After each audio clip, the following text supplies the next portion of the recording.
At what point does Middle Tennessee kind of enter the lexicon here? Are you guys preparing at all? 10%, 5%, anything for that game yet? Not right now. You look at where we are. We just finished summer school.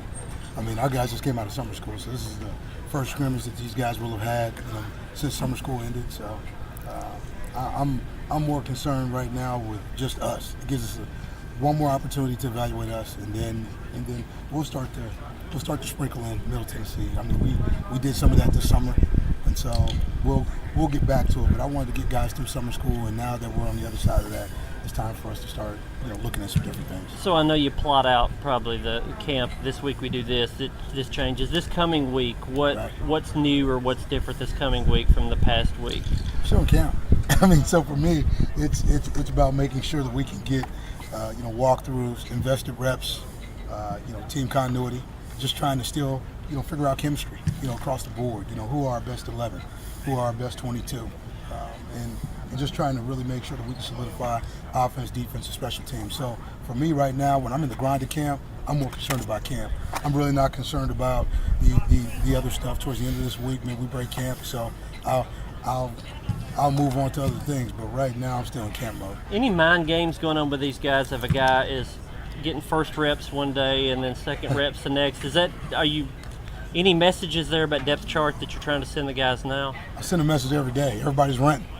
Nobody owns anything right now. They're just renting. So, hopefully, man, they're paying the bill every day. When you pay the bill, you get a room.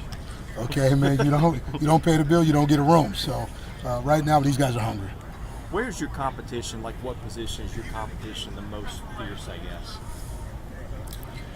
I'd probably have to say linebacker, offensive line. I think those were probably the question marks coming in, and I think we've been able to look and see that we have depth, we have athleticism.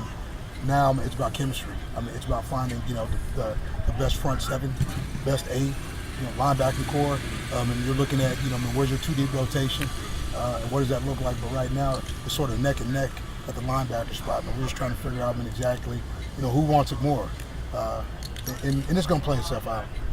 What are you going to get out of the scrimmage tonight? A better assessment of where we are.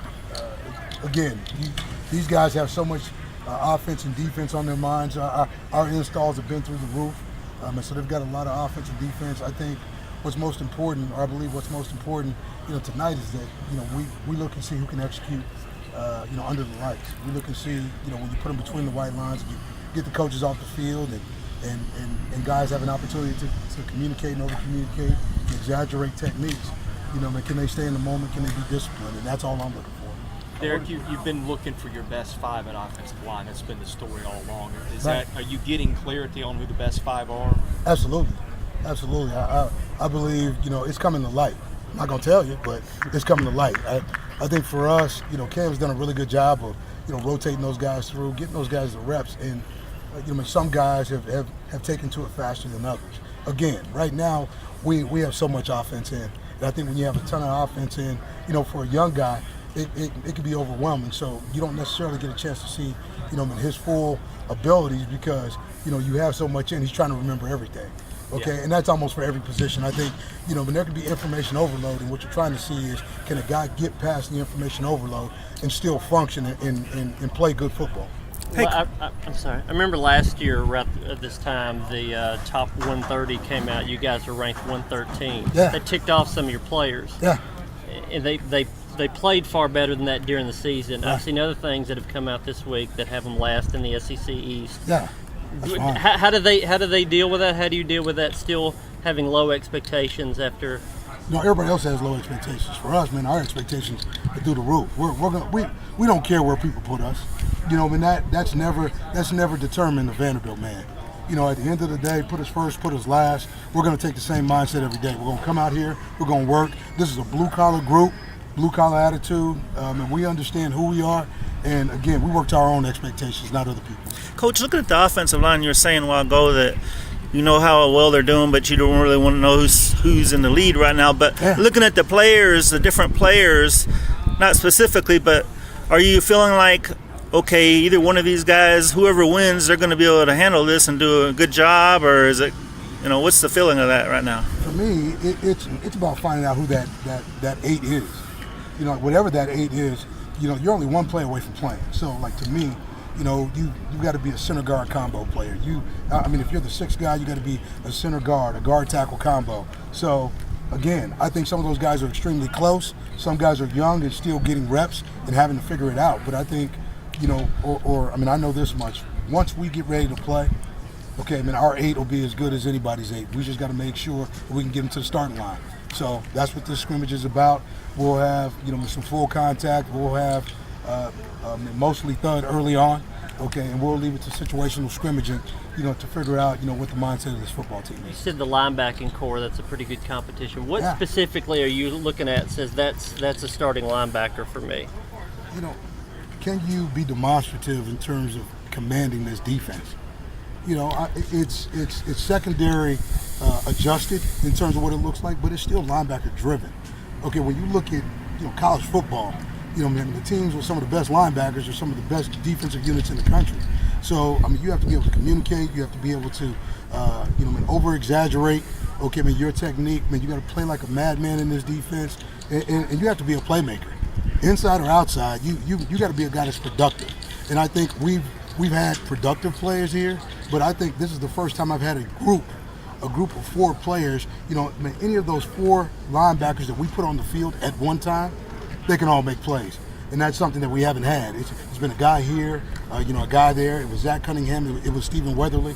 I think whether it's Emmanuel Smith, whether it's you know, I mean, looking outside to Charles Wright, looking to the other side at Josh, and then, you know, I mean, coming back with Oren Burks, it doesn't matter. I think all those guys can make plays. So I feel, you know, as good as I've ever felt about this linebacking core in terms of speed, athleticism, but even depth. You know, when I look behind him, Jay Hockaday has had a wonderful camp. Okay, I mean, he's pushing Emmanuel to the hilt. I mean, this thing is going neck and neck, and then I flip to the other side. JG's played just as well as Oren has. So again, older guys, veteran group, just playing ball. Is Oren making the calls in the linebacking group, or is that secondary? Where are the calls going on the field? Well, calls? they have, you know, secondaries adjustments. Okay. You know, linebackers are calls. You know, I mean, our fronts, our stunts, our games. Is that Oren making those right now, or it's is both? It's both. I mean, they both have communication. Okay, I mean, I'm not going to get into the specifics of what the communication is, but both linebackers have clear communication that has to happen on every snap. So, and if you get a chance to watch these guys are always communicating, and they're communicating different functions of the defense. Derek, who are your guys that have taken the biggest step forward since the spring as individuals? Nephi. I'd have to say, you know, when I look at it, Nephi has really, you know, turned up the heat. I mean, it's been an everyday deal, like for him. I mean, it was once every 3 or 4 plays. Now, I mean, it's every play. I mean, he wants to be disruptive. That's one of maybe 2 or 3 guys that I see defensively. On the offensive side of the ball, I'd have to say Trent Sherfield. I mean, every day, the work ethic is just ridiculous. See the dude come out here, he never stops talking, he never stops playing. So, I mean, if you could back it up, I'm gonna let you talk all day.